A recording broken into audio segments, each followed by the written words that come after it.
다섯 번째 마지막 시간입니다. 하나님 나라의 백성이라는 제목으로 말씀 나누겠습니다. 节神国度的百姓。 베드로전서 2장 9절 말씀을 함께 우리 읽겠습니다. 我们一起读一下彼得前书2章9节的话语。 그러나 너희는 택하신 족속이요 왕 같은 제사장들이요 거룩한 나라요 그의 소유가 된 백성이니 이는 너희를 어두운 데서 불러내어 그의 기이한 빛에 들어가게 하신 이의 아름다운 덕을 선포하게 하려 하심이라. 아멘. 오늘 하나님 나라의 백성이라는 제목으로 마지막 시간입니다. 神国度的百姓为题。 성경에서는 분명하게 이 영적인 세계에 대해서 이야기하고 있습니다. 圣经分明地告诉我们属灵的世界。 성경은 이 사탄의 존재가 있고 사탄의 나라가 있다고 이야기합니다. 圣经告诉我们有撒旦这个存在，也有撒旦的国。 성경은 이 사탄을 세상의 신, 세상의 임금, 세상의 주관자다라고 말하고 있습니다. 圣经告诉我们，撒旦就是这个世上的掌权者，是这世上的人们敬拜的神。 이 세상의 나라가 이 사탄의 종노릇하고 있는 것이죠. 因为这个世上的国在做撒旦的奴仆， 이 사탄은 이 세상의 나라에서 왕 노릇하고 있어요. 在这世上的国当王。 그것이 이 영적인 이 지금 오늘의 현실이고 배경이지요. 这就是今天的现实和现在的背景。 그것이 이 성경의 창세기부터 계시록까지의 이야기예요. 这就是从创世纪到启示录的内容。 그래서 하나님께서 우리에게 이 하나님 나라를 약속하셨어요. 所以神向我们已经应许好了神的国。 그 하나님의 나라가 무엇인지 오늘 함께 살펴보려고 해요. 我们一起看一下神国到底是什么。 예수님께서 부활하시고 40일 동안 하나님 나라의 일에 대해서 말씀하셨어요. 耶稣复活之后，讲述了关于神的国40天之久。 이 감람산에서 제자들을 따로 부르셨어요. 在橄榄山另外呼召了神的门徒。 산에 올랐다는 말은 특별히 간 거죠. 因为他去山上，这指的是非常特别的一个内容。 그리고 다른 무리들이 못 오도록 제자들만 따로 불러서 가신 거예요. 为了不让群也跟过来，所以神特别的呼召了自己的门徒。 사도행전 1장 1절, 3절, 8절의 언약을 말씀하셨죠. 在使徒行传1章1节、3节、8节已经讲了这个内容。 그것이 하나님 나라에 대한 이 하나님의 미션이죠. 这就是关于神国的神赐给我们的 mission 使命。 자, 그러면 하나님 나라가 무엇입니까? 那神国到底是什么呢？ 하나님 나라는 곧 예수 그리스도예요. 神国就是耶稣基督。 다른 말로 예수 그리스도가 하나님의 나라예요. 换句话讲，耶稣基督他就是神的国。 나라는 통치가 필요하죠. 神国是需要统治的。 나라가 있으려면 뭐가 필요합니까? 那有一个国度要建立，还需要什么呢？ 법이 있어야 되고 要有法律， 땅, 영토가 있어야겠죠. 还有领土， 그리고 그곳에 사는 백성들이 있어야겠죠. 还要有这地的百姓。 이것들이 법과 영토, 백성들이 풍요롭고 평화로운 것이 좋은 나라이죠.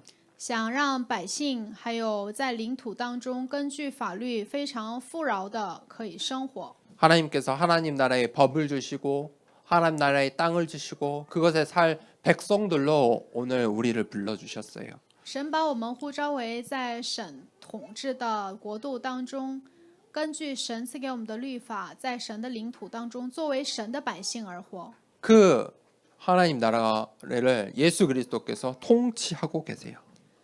耶稣基督现在就在统治着神的国。 요한계시록 19장 16절에 보니까 성경은 만 왕의 왕이다라고 말하고 있어요. 在启示录19章16节说，神就是我们的万主之主。 예수 그리스도는 만 왕의 왕이에요. 耶稣基督他是万王之王， 그분이 곧 하나님의 나라예요. 他就是神的国。 그래서 예수 그리스도께서 이 하나님의 나라를 완전히 통치하고 다스리고 계세요. 他在完全的统治和治理着这个世界， 그것이 하나님의 나라예요. 这就是神的国。 그래서 우리가 예수 그리스도를 이야기하는 거고 예수 그리스도를 우리의 신앙의 고백으로 하는 거예요. 所以耶稣基督就是我们信仰的告白。 자, 이 하나님 나라의 성경적인 의미가 있어요. 神国的圣经性的意义是什么呢？ 이 하나님의 나라는요 이미 시작됐어요. 神的国已经开始， 예수님께서 이 땅에 오신 그 순간부터 하나님의 나라가 이제 시작된 거예요. 从那个瞬间开始，神的国已经开始了。 그리고 예수님께서 십자가에서 죽고 다시 부활하심으로 그 하나님의 나라가 이미 이 땅 온 만유에 시작이 된 것이죠. 因着他的死和因着他的复活，因为他的已经和还未完成，在这世上，神的国已经开始了。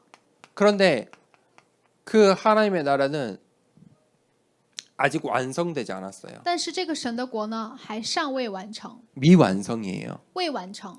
이 사탄의 나라와 하나님의 나라가 지금 이 세상 가운데 같이 공존하고 있는 거죠. 撒旦的国和这神的国在这世上是共存的。 하나님께서 말씀하셨어요. 神这样讲， 예수님께서 다시 이 땅에 오는 그날 완전히 완성이 되는 거예요. 耶稣在重新再来的时候，也就是再临的时候，会完全的完成。 완성될 나라이죠. 这就是即将要完成的神的国， 그것이 하나님의 나라예요. 这就是神的国。 그런데 이 하나님의 나라를 잘못 이해하고 있는 신학들이 있어요. 但是有很多的神学错误的理解了神的国。 그런 단어가 이제 이 심령 천국이라는 거예요. 比如说有一个单词就是心灵天国， 이 하나님의 나라를 우리의 심령 속에 있다라고 말하는 거죠. 很多的学者主张说神的国是在我们的心灵当中， 그것은 하나님의 나라를 이렇게 축소시키는 거예요. 但这个是在缩小神的国。 그러다 보니 우리 심령에 있는 하나님 나라 말을 말하다 보면 이 하나님의 나라를 왜곡시키게 되어 있어요. 如果只说在我们心里的神的国的话，会很容易歪曲神的国。 하나님의 나라는 이미 이 땅에서 시작되었어요. 神的国在这地上已经开始了， 그게 예수 그리스도의 사역이에요. 这就是耶稣基督的事工。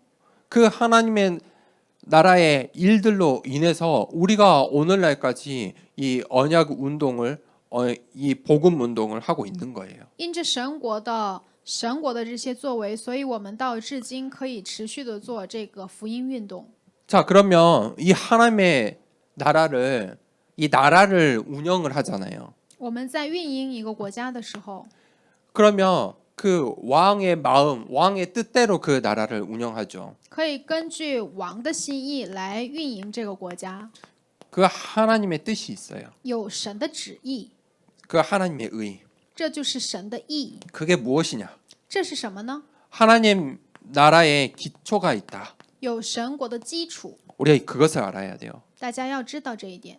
어떤 나라든 각 나라의 색깔이 있잖아요. 每个国家都有每个国家的色彩。 중국, 한국, 일본 같은 이 아시아권에 있지만 다 색깔이 다른 나라들이에요. 虽然韩国、中国、日本都在亚洲这个文化圈，但是每个国家都有自己的色彩。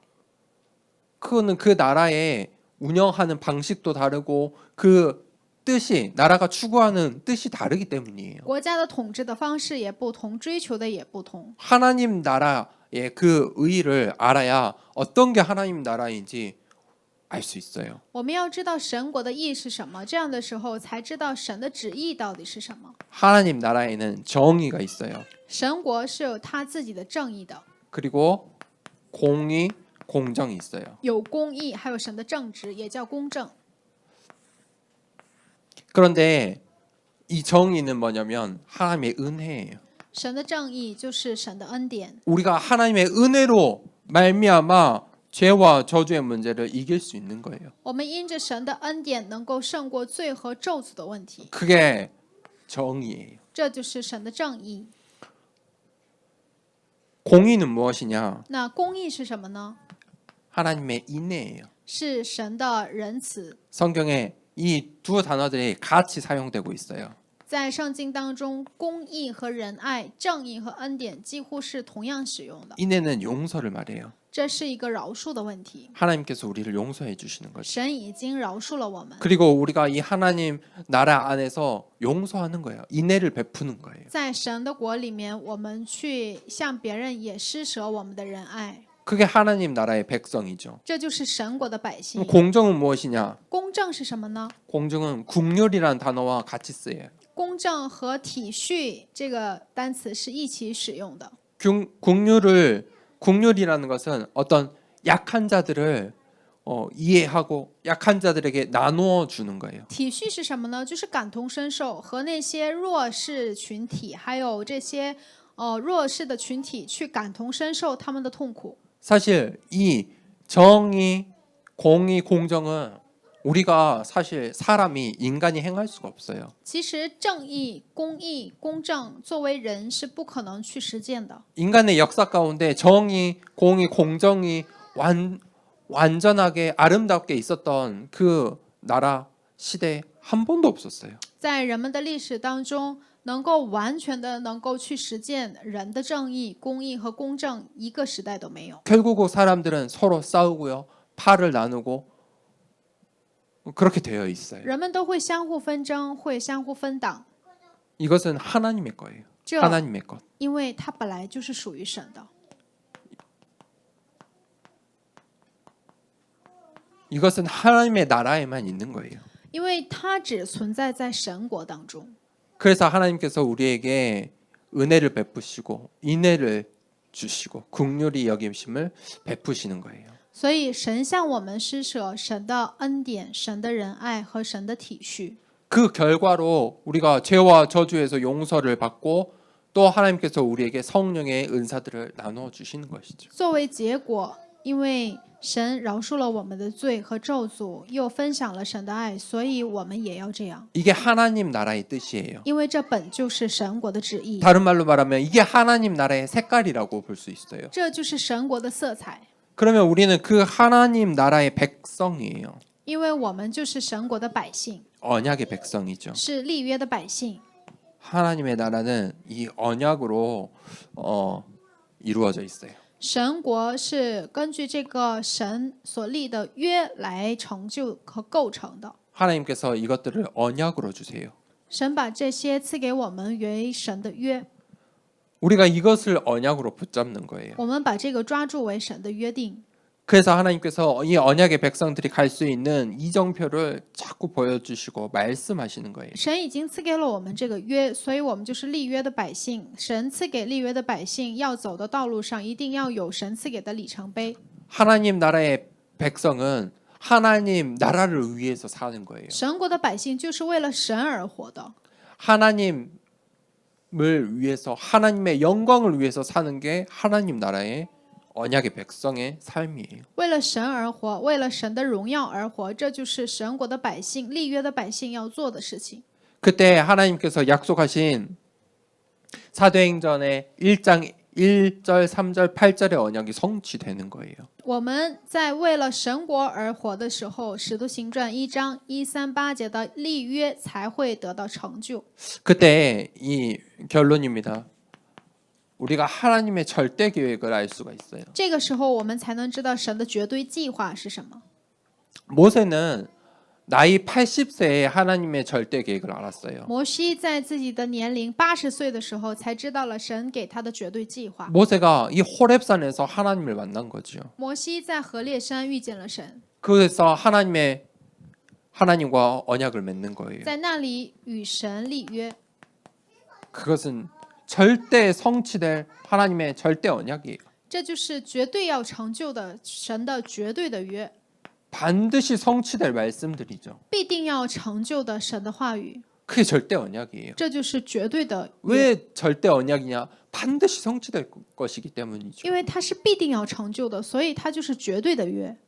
우리가 꿈을 꾸잖아요. 我们在做梦的时候， 우리 어렸을 때부터 아이들에게 장래 희망을 가지라고 하죠. 因为我们从小就说我们要拥有一个未来的梦， 우리가 하고 싶은 것, 우리 자녀들이 했으면 좋은 것 그런 것들을 가리키죠. 我们会教给我们的子女我们要拥有的梦想，或者是希望他们要拥有的梦想。 그런데 그것이 100% 이루어지는 건 아니잖아요. 无论怎样，虽然他不会100%的得到成就， 인간의 꿈이기 때문에.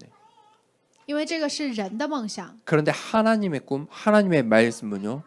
반드시 성취되게 돼 있어요. 但是神的话语和神的梦想和神的话语是绝对会得到成就的。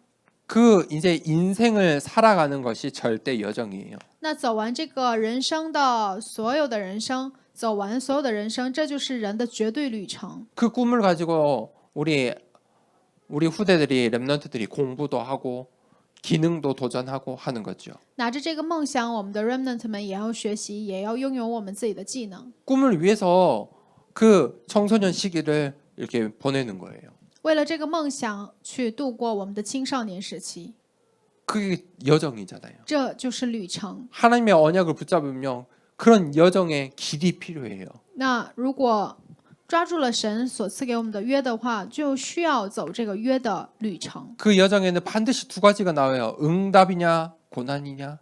那在这旅程上，我们要蒙到应允呢，还是要蒙到苦难呢？ 이 두 가지가 항상 같이 또 이 두 가지가 늘 따라와요. 两个总是伴随而来的， 응답이 올 때도 있고 고난이 올 때도 있어요. 有应允而来的时候，也有苦难过来的时候， 물론 또 응답만 올 수도 있어요. 也有可能仅仅来这个应允。 고난이 왔다고 해서 걱정할 필요 없어요. 그것이 끝이 아니기 面临了 때문이에요. 苦难，也没有什么可担心的，因为这不是终点。 내가 하나님의 언약이 분명하고 그 여정 속에 있다면 이것을 우리가 이제 발판 삼아야 돼요. 如果我真的在这里面，而且神所赐给我的约特别的分明的话，我们要把这些当成我们的踏板， 왜냐하면 하나님의 꿈이기 때문이에요. 因为是神的梦想。 그 하나님께서 반드시 절대 목표를 보여주세요. 而且神会让我们看到神所赐给我们的绝对的目标。 그 절대 목표가 무엇이냐? 하나님의 나라예요. 那神的绝对的目标是什么呢？就是神的国。 그 절대 목표가 하나님의 나라예요. 神的绝对的目标就是神的国。 그 하나님의 나라가 우리의 가정에, 그 하나님의 나라가 우리의 현장에, 우리의 교회에, 이 나라에, 237 나라에 성취되는 거예요. 这神的国在我们的家庭当中，在我们的教会当中，在237个国家当中得到成就。 그것이 세계 복음화예요. 这就是世界福音化。 우리가 예수 그리스도의 언약을 붙잡고 하나님 나라의 일을 알고 저 땅 끝까지 가서 증인이 되는 거예요. 我们抓住耶稣基督的神所赐给我们的立约，为了神国，我们到地极做神的见证。 하나님의 나라는 단순히 이런 잘못된 신학으로 우리 10년 가운데 있는 것이 아니에요. 神国不是靠着这些错误的神学，仅仅在我们心里面的。 바울이 늘 로마도 보아야 하리라라고 말할 수 있었다는 것은 이 땅에 하나님의 나라가 이미 시작되었기 때문이에요. 为什么保罗总是说我要去罗马看一看呢？ 단순히 하나님의 나라가 우리 마음 가운데 있는 것이 아니라는 거죠. 不是说神的国只在我们心里面的， 하나님의 나라는 이 땅 가운데. 神的国是在这世上。 하지만 우리가 늘 알아야 될 것은 이 세상의 주관자인 사탄의 나라가 늘 우리를 속이려 하고 유혹하고 넘어뜨리려 하고 있다는 거예요. 但是空中掌权者，这世上的掌权者，这个撒旦呢，总是想诱惑我们，总是想让我们跌倒。 그래서 우리가 예수 그리스도를 붙잡고 반드시 이 하나님 나라의 절대 목표를 향해 가야겠습니다. 所以我们要抓住耶稣基督的约，我们要向着神国的目标而走， 그것이 하나님의 절대 계획입니다. 这就是神的绝对计划。 우리가 모세처럼 호렙산에 올라 그 절대 언약을 붙잡는 은혜 있길 축복합니다. 希望大家像摩西一样，能到何烈山抓住神所赐给我们的绝对立约。 이 시간에 함께 기도하겠습니다. 这个时间，我们一同祷告。 이 세상은 절대 이 영적인 사실을 말하지 않습니다. 사탄의 나라, 하나님의 나라 절대 말하지 않습니다. 오직 성경에서만 말하고 있는 것입니다. 그런데 그것이 가장 중요한 현실이고 진실입니다. 정말 하나님, 이 하나님 나라의 백성으로 살길 원합니다. 정말 오직 예수 그리스도 하나님 나라 세계복음화에 그 하나님의 언약 붙잡는 그 하나님의 언약 붙잡는 호렙산에 오르게 하여 주시옵소서. 절대 여정, 언약, 절대 여정, 절대 목표 가운데 내 인생이, 우리 자녀들의 인생이, 하나님 우리의 교회가 있게 하여 주시옵소서. 같이 말씀 붙잡고 기도하겠습니다. 하나님 아버지 감사합니다. 하나님 오늘 또 기도할 수 있는 은혜 주시고 정말 하나님 영적인 사실들을 하나님 점검하고 확인할 수 있는 시간 주심에 감사합니다. 하나님 재앙지대 사각지대가 되어버린 우리의 현장을 정말 하나님 영적인 눈으로, 전도자의 눈으로, 복음의 눈으로 잘 진단하고 분별할 수 있도록